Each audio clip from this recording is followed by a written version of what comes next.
Good morning, everyone. Now I am going to teach you Indian civilization and culture. So, in Indian civilization and culture, I have already taught you 19 stanza, and this is the 20th number stanza. अब 20th number stanza में महात्मा गांधी से क्या कहना चाहते हैं? Our civilization, our culture, our swaraj depend not upon multiplying our wants, self-indulgence, but upon restricting one's self-denial. Our civilization means हमारी सभ्यता. Our civilization means क्या हुआ? हमारी सभ्यता. Our culture means हमारी संस्कृति, हमारी संस्कृति. एंड आवर स्वराज, और अपना स्वराज, हमारा स्वराज. डिपेंड नॉट अपॉन, निर्भर करता, डिपेंड मीन्स निर्भर करता, नॉट अपॉन मल्टीप्लाइंग, यह निर्भर करता है किस चीज पर? मल्टीप्लाइंग का मतलब क्या हुआ? उसको बढ़ाने में. आवर वांट्स, इट मीन्स क्या कहना चाहते? Wants and self indulgence, but upon restricting wants self denial. It means Mahatma Gandhi wants to say, क्या कहना चाहते हैं?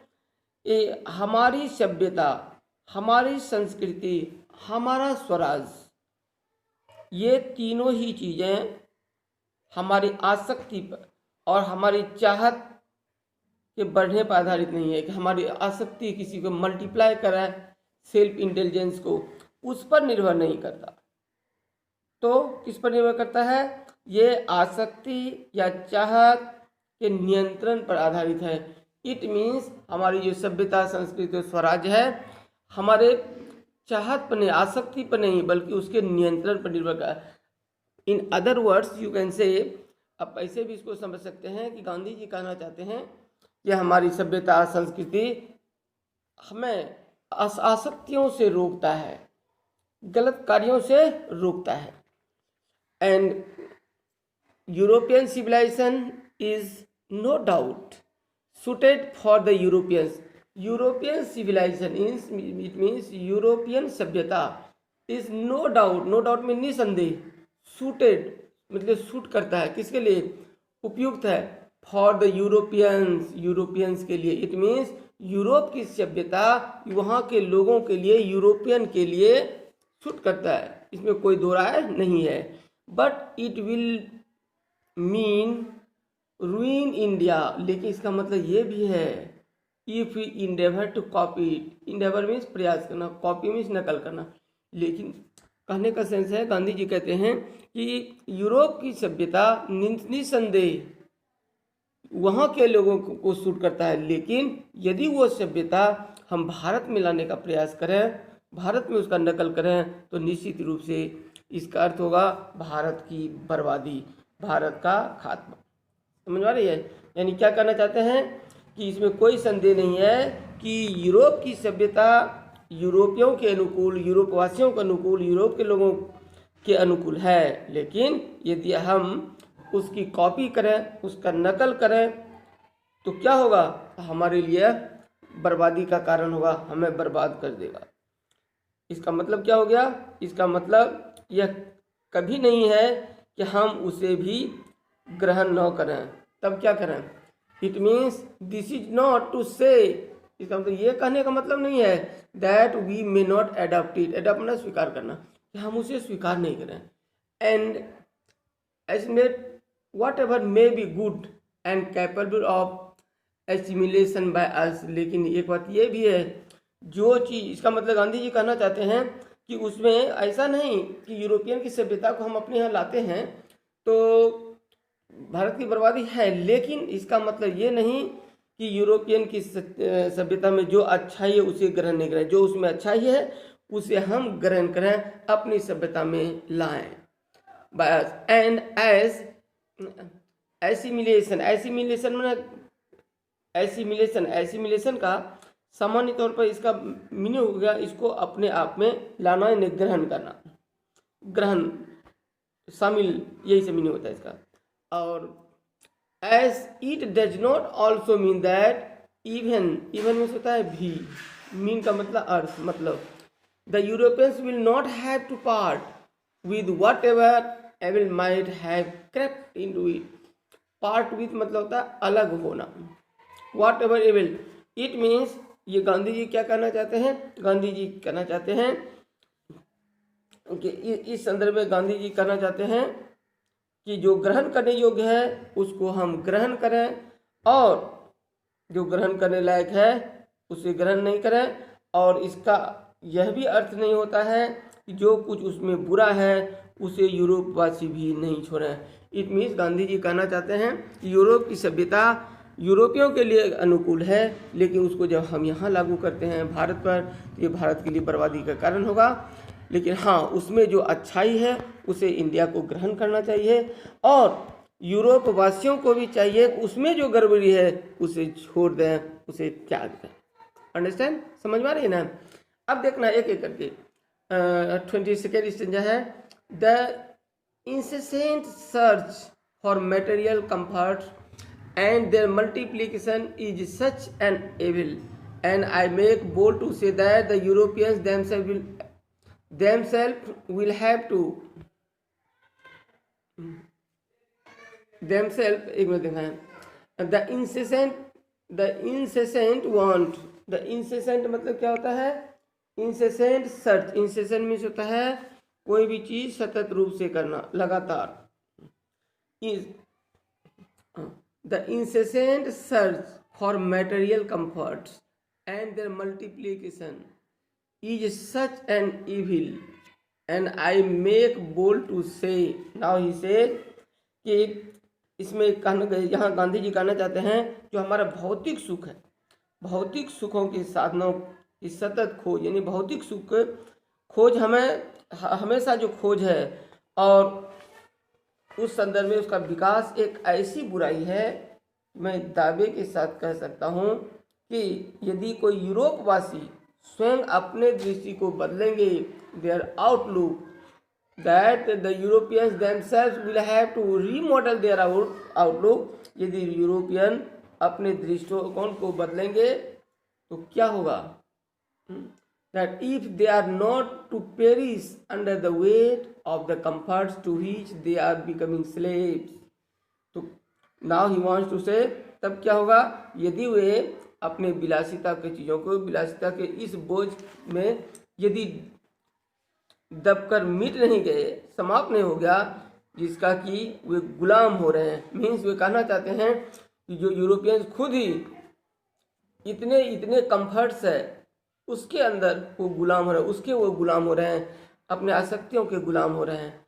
And it may be that, और ये भी हो सकता है क्या, that my reading is wrong, हो सकता है मेरी जो रीडिंग है, मेरी जो सोच है ये गलत हो सकता है, बट आई नो, लेकिन मैं जानता हूँ, दैट मीन्स कि for India to run after the golden fleece is to court certain death. और ये क्या कहना चाहते हैं, यदि मैं कहूँ कि मैं जानता हूँ ये भारत का उन चीज़ों के पीछे दौड़ना निश्चित रूप से मौत को बुलावा देना है, मौत को बुलाना है, सर्टेन डेट, ये निश्चित कारण मौत का है। Let us engrave on our hearts the motto of a western philosopher, और एक जो वेस्टर्न फिलोसोफर है उनका कहना है, पश्चिमी देशों का एक फिलोसफर है, एक पाश्चात्य दार्शनिक है, पश्चिम के देशों का दार्शनिक है, उनका यह कथन हम अपने हृदय पर अंकित कर लें, अपने दिल में, अपने जेहन में इसको उतार लें। क्या है, that is plane living and high thinking, plane living, this is also proverb, कहावत है, plane living and high thinking, की सादा जीवन उच्च विचार, जो कि इंडियन कल्चर का, भारतीय संस्कृति का एक अहम हिस्सा है, भारतीय सभ्यता का एक अहम हिस्सा है। And further he also say क्या करना चाहते हैं, today it is certain that the millions cannot have high living and we the few who profess to do the thinking for the masses run the risk in a vain search and after high living of missing high thinking, it means writer कहना क्या चाहता है, Gandhi ji wants to से here कि simple living and high thinking. क्या कहना चाहते हैं, टुडे इट इज सर्टेन, और आज यह निश्चित है। क्या निश्चित है, यह आज निश्चित है कि लाखों उच्च शैली नहीं रख सकते, ज़्यादा हाई थिंकिंग नहीं रख सकते, और हम थोड़े से लोग जो सर्वाधिक के लिए ऐसा सोचते हैं, बहुत कम ही लोग जो अधिकांश लोगों के लिए ऐसा सोचते हैं, उसके साथ क्या होता है, एक खतरा मोल लेते हैं। उच्च विचार की जगह उच्च जीवन शैली एक निरर्थक सोच है। इट मीन्स गांधी जी क्या करना चाहते हैं, उच्च विचार रखें लेकिन उच्च जीवन शैली नहीं। It means simple living and high thinking, जीवन साधारण हो लेकिन विचार उच्च होने चाहिए। गांधी जी यहाँ ये कहना चाहते हैं। Okay, next one, and in the next stanza, okay, so civilization in the real sense of term consists not in the multiplication but in the deliberate and voluntary restriction of wants. Civilization, सभ्यता, in the real sense of terms, real sense of terms means निश्चित रूप से जो civilization पद है वह क्या है, इसका अभिप्राय क्या है कि सभ्यता का जो वास्तविक अभिप्राय है, consist not in the multiplying, चाहतों की जो हमारा सीमाहीन है बुद्धि है उस पर, but in the deliberate and volunteer restriction of wants. It means क्या कहना चाहते हैं गांधी जी, कि कहना चाहते हैं कि वास्तव में सभ्यता का सही अर्थ, सही मीनिंग, सही अभिप्राय है वह जो हमारी चाहत है उसकी सीमाहीन वृद्धि नहीं है। मतलब हमारी जो चाहत है, अनंत चाहत है, वो नहीं, बल्कि क्या होना चाहिए, बलपूर्वक उस पर नियंत्रण करना है। रिस्ट्रिक्शन ऑफ वांट्स, रिस्ट्रिक्शन में रोक, वांट्स मीन्स चाहत। This alone increases and promotes sentiment contentment. This alone increases, यह अकेले क्या करता है, बढ़ावा देता है, केवल ये संतोष को पैदा करता है और वास्तविक सुख एवं सेवा भाव को लाता है।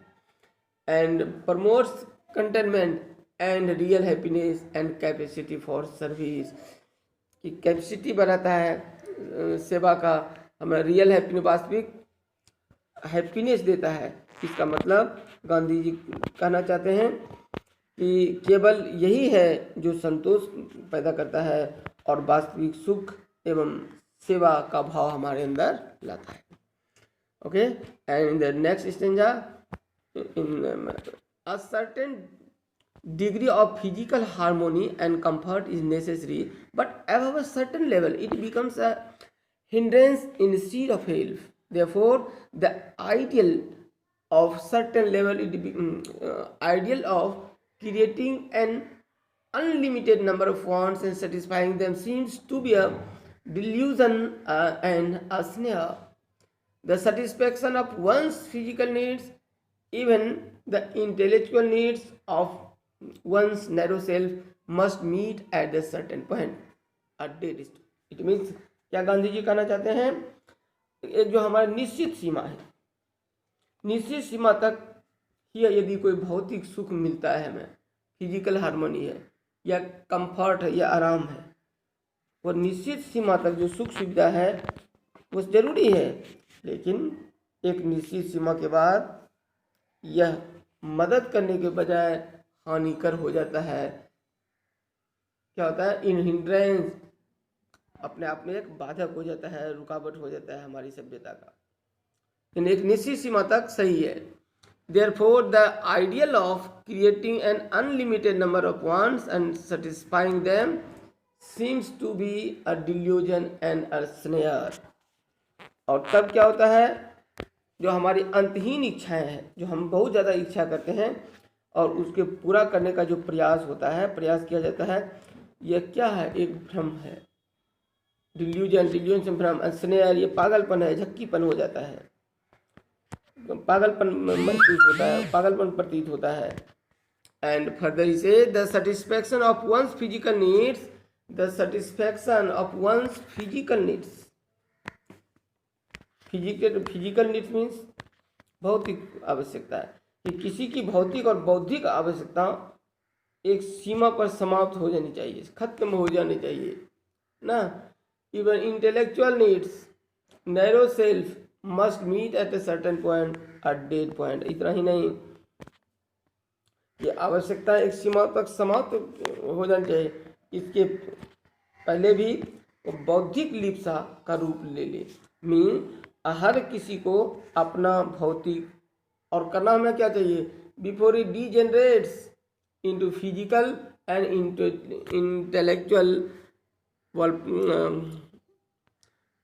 intellectual worthlessness. A man must arrange his physical and cultural circumstances so that they do not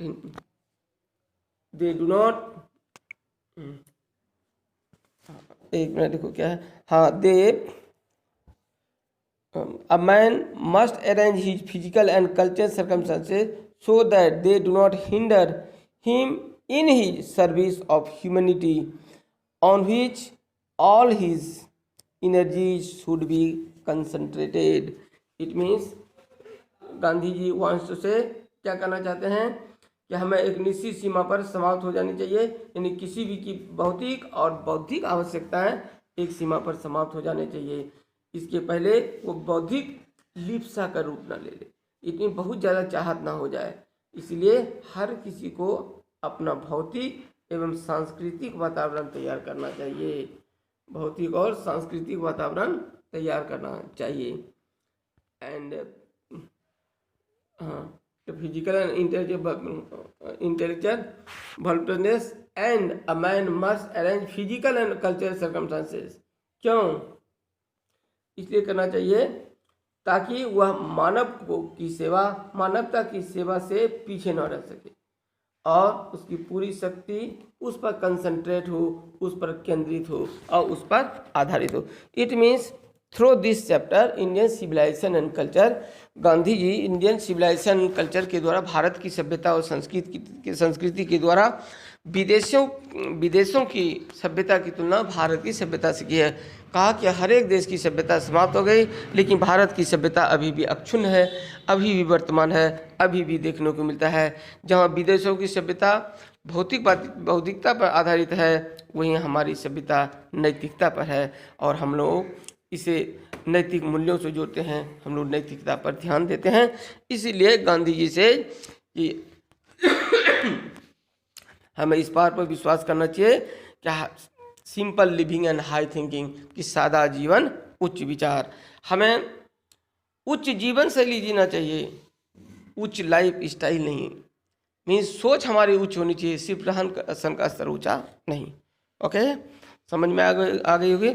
अब इसका ऑब्जेक्टिव देखना है, ऑब्जेक्टिव बताएंगे, तब तक इसको बार बार पढ़ना है. Okay, thank you, bye bye.